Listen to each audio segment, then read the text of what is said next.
सल्लल्लाहु अलैहि वसल्लम ने फरमाया मेरा रब करीम जब किसी को बीमार करता है ना तो फिर अल्लाह फरिश्तों को भेजता है, फरमाता जब पता करके आओ किसी से मेरी शिकायत तो नहीं कर रहा।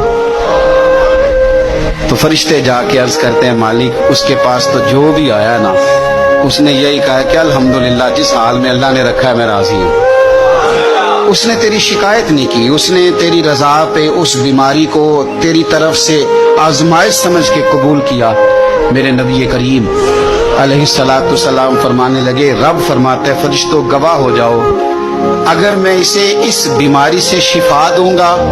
तो जो इसके पास खून है इससे बेहतर खून इसे अता करूंगा,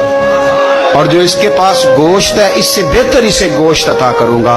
और अगर मैं इसे इस बीमारी में वफात दूंगा तो फिर मैं इसे जन्नत अता करूंगा। अगर शिफा दूंगा तो बेहतरीन शिफा दूंगा, और अगर वफात दूंगा तो फिर जन्नत दूंगा।